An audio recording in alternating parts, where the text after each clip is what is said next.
Good afternoon my dear students. मैं आपका विज्ञान अध्यापक शुभम तिवारी, माया ज्ञानोदय संस्कार अकादमी बिरधा ललितपुर से आप सभी कक्षा 7 के विद्यार्थियों का आज की इस वीडियो कक्षा में हार्दिक स्वागत करता हूं। विद्यार्थियों, कल की वीडियो कक्षा में हमने आप सभी से बल के प्रभाव और बल के प्रकार पर चर्चा की थी, जिसमें हमने आपको केवल बल के प्रकार के बारे में बताया था। आज हम यहाँ पर बल के प्रकार को विधिवत तरीके से वर्णन करेंगे और एक एक करके इनके उपयोगों को अपने दैनिक जीवन में समझेंगे और किस प्रकार से कौन सा बल किन किन वस्तुओं पर कैसे कैसे कार्य करता है और क्या प्रभाव डालता है। तो आइए जानते हैं बल के प्रकार। तो विद्यार्थियों, यहाँ आप देख रहे हैं कि आ बा को देखकर विचार कीजिए। टूथपेस्ट की ट्यूब को दबाने पर टूथपेस्ट बाहर क्यों निकलता है तथा चुंबक के निकट अलग अलग स्थान पर चुंबकीय सुई को रखने पर इसमें विक्षोभ क्यों हो जाता है। तो विद्यार्थियों, आपने देखा होगा दोनों स्थितियों में आरोपित बल में क्या अंतर है। दोनों में अंतर सिर्फ इतना सा है, जैसे टूथपेस्ट जो होता है तो वह हमारे संपर्क में रहता है, ठीक है,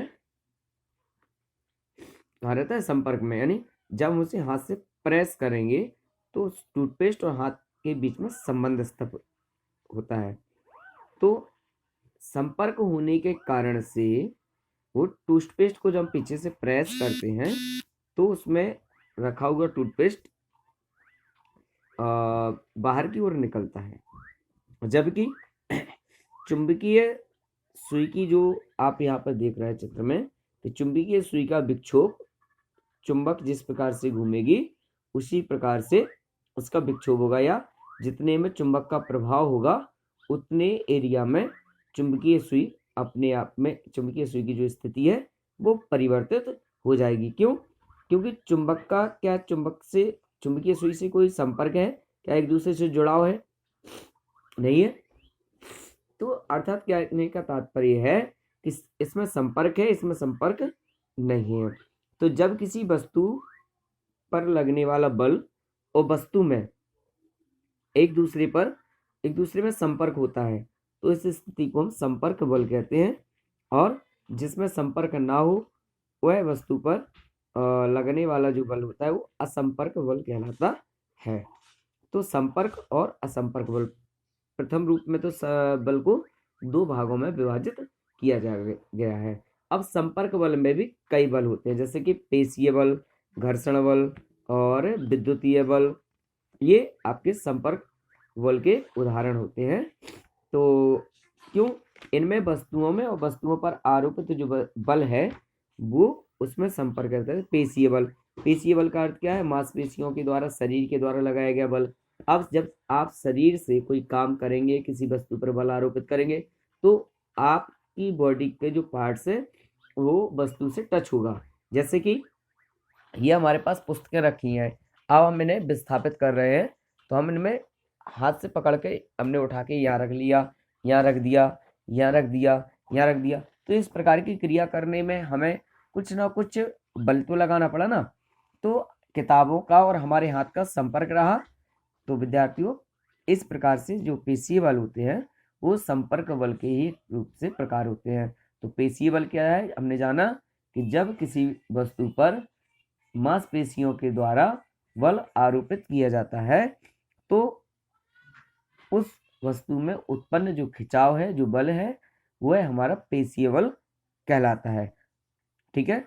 जैसे गाड़ी को खींचना, पानी से भरी बाल्टी को उठाना, किसी भारी वजन को, वस्तु को उठाकर एक स्थान से दूसरे स्थान पर ले जाना, हथौड़े से किसी वस्तु को पीटना, ये पेशीय बल ही है।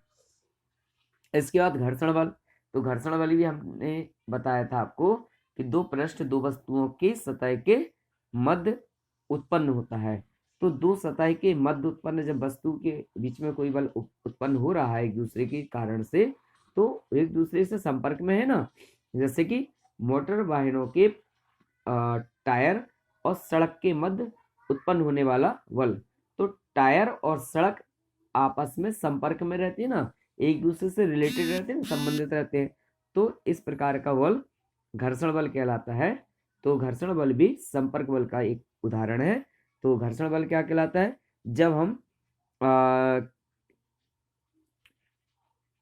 किन्हीं वस्तु के सतह या पृष्ठ से रगड़ने पर या चलने पर या फिर खुरदरे पृष्ठ पर जो वस्तु की रगड़ होती है तो उसमें एक बल उत्पन्न होता है, खिंचाव उत्पन्न होता है, उसको हम घर्षण बल कहते हैं। जैसे कि मोटर वाहनों के टायर और सड़क के मध्य उत्पन्न बल। ठीक है। चप्पल और जमीन पर, जब चप्पल या जूते पहन करके हम जब जमीन पर चलते हैं तो आपने देखा होगा कि हमारी पकड़ जमीन में बनी रहती है। या कोई आपने देखा हो पानी आनी पड़ा हो तो चप्पल जल्दी से फिसल जाती है। क्यों? क्योंकि घर्षण बल कम हो जाता है। तो विद्यार्थियों, ये घर्षण बल के कुछ एग्जाम्पल हैं। तो दो सतहों या दो पृष्ठों के मध्य उत्पन्न बल को हम घर्षण बल कहते हैं। इसके बाद विद्यार्थियों, विद्युतीय बल की बात करें तो ये संपर्क, ये असंपर्कीय बल होता है। ठीक है। तो कुछ संपर्क बल के उदाहरण क्या है? गुरुत्वीय बल, चुंबकीय बल, विद्युतीय बल। ये इस प्रकार के बल हैं जो कि असंपर्कीय बल के उदाहरण है। इसके अनुरूप इनकी क्रियाएं होती हैं। गुरुत्वीय बल में भी वस्तु और वस्तु पर लगने वाले बल का कोई संपर्क नहीं होता। चुंबक में भी चुंबक और वस्तु के मध्य में भी कोई संपर्क नहीं होता।